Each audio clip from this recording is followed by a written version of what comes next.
Hello students, welcome back. आज हम लोग क्लास +1 +2 का जो सेकंड चैप्टर उसका लास्ट टॉपिक की डेरिवेशन डिस्कस करेंगे। हमारा टॉपिक क्या है? Capacitance of capacitor with dielectric slab. Suppose कर लो मेरे पास ये क्या है, दो पैरेलल प्लेट कैपेसिटर है जो डी डिस्टेंस पर सेपरेट है और इनके बीच में जो एक्सटर्नल इलेक्ट्रिक फील्ड के है E0। उसके बाद मैंने क्या किया, एक डाइलेक्ट्रिक स्लैब ली। डाइलेक्ट्रिक स्लैब क्या होता है? बेसिकली इंसुलेटर मटेरियल होता है जो इलेक्ट्रिक फील्ड के अंदर रख के they are going to show the property of conductor. Is it okay? तो ये डाइलेक्ट्रिक स्लैब ली जिसकी थिकनेस T है। मैंने इसको with in the two parallel plate capacitor के बीच में रख दिया। ठीक है, तो इसके बीच में इंड्यूस्ड इलेक्ट्रिक फील्ड प्रोड्यूस होगी, वो कितनी होगी? E0 minus EP। EP क्या होता है? Electric field due to polarisation. E0 external electric field है, तो reduced electric field within the dielectric slab कितनी आएगी? E0 minus EP। Is it okay? उसके बाद सबसे पहले हमें क्या पता होना चाहिए, what is the capacitance of parallel plate capacitor.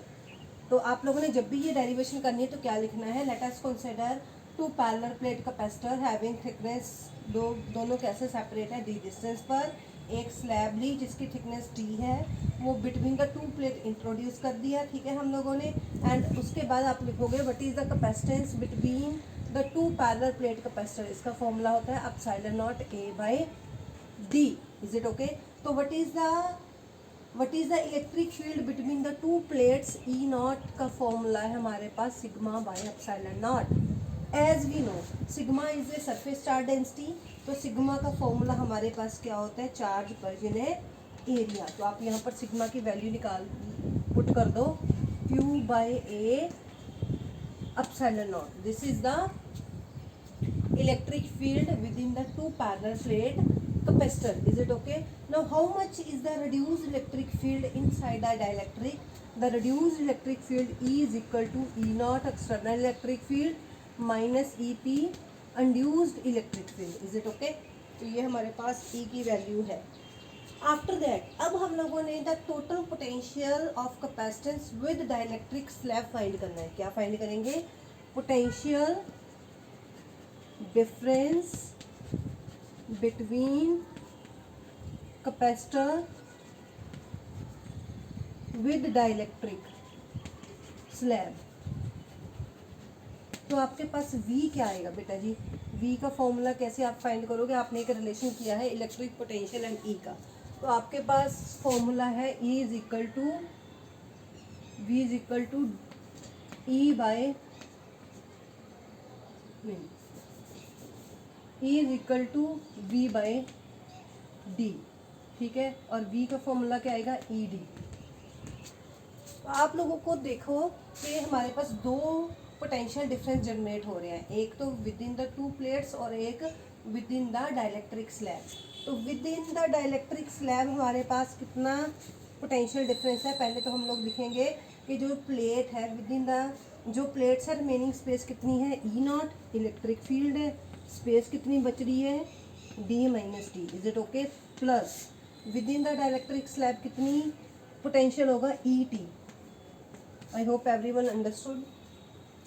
As we know हम लोगों ने एक फॉर्मूला किया था, there is a dielectric constant K। इसका फॉर्मूला होता है original electric field divided by reduced electric field. तो यहाँ से आप रिड्यूस्ड इलेक्ट्रिक फील्ड का फॉर्मूला निकाल लो, E0 बाई K। तो ये वाला फॉर्मूला हम लोग यहाँ पर सब्स्टिट्यूट करेंगे तो आपके पास क्या आएगा? V is equal to E0 D minus T plus E0 by K। अब देखो आपने के पास और साथ में क्या आ रहा है? T। अब देखो E0 यहाँ पर भी है, यहाँ पर है, आप लोग कॉमन ले सकते हो। V क्या आ जाएगा? E0 ब्रैकेट में D minus T plus T by K। Is it okay? तो ये आपके पास पोटेंशियल डिफरेंस आ गया across the two parallel plate capacitor with dielectric slab. अब आप लोगों ने क्या फाइंड करना है? कैपेसिटेंस फाइंड करनी है। और वो कैपेसिटेंस हम लोग कैसे फाइंड करेंगे? उसका फॉर्मूला है आपके पास, उसका क्या फॉर्मूला होता है आपके पास? Q is directly proportional to V और Q is equal to CV। तो आपके पास C का फॉर्मूला क्या आ गया? Q by V। तो वी का फॉर्मूला आपके पास है, ई नॉट की भी वैल्यू आप सब्स्टिट्यूट कर सकते हो वहाँ पर। ई नॉट की वैल्यू हमारे पास क्या है, Q by A epsilon not, तो ये आप लोगों ने सब्स्टिट्यूट करनी है। तो सी आ गया आपके पास Q as it is, E naught की value Q A epsilon naught ऊपर चला जाएगा बेटा जी, और नीचे आ जाएगा d minus T plus T by के। Is it okay? तो ये कैंसिल हो गया आपके पास, तो आपके पास सी क्या आ जाएगी, A epsilon naught A divide by D minus T plus T by के। Is it okay? तो this is the capacitance of capacitor with dielectric slab. ये आपके पास फाइनल आंसर आ रहा है, capacitance of capacitor with dielectric slab. अगर हम लोग एक स्पेशल केस अज्यूम करें, if the dielectric will occupy entire space between the plates, अगर वो एंटायर स्पेस को कवर कर रही है तो आपके पास व्हाट इज द कैपेसिटेंस। अगर आपके पास if dielectric slab occupy entire space,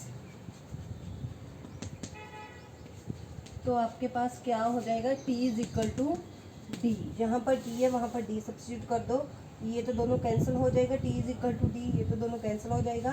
तो आपके पास C क्या आ जाएगी, epsilon naught A by D और K। और ये आपको पता ही है what is this, this is a capacitance of A parallel plate capacitor.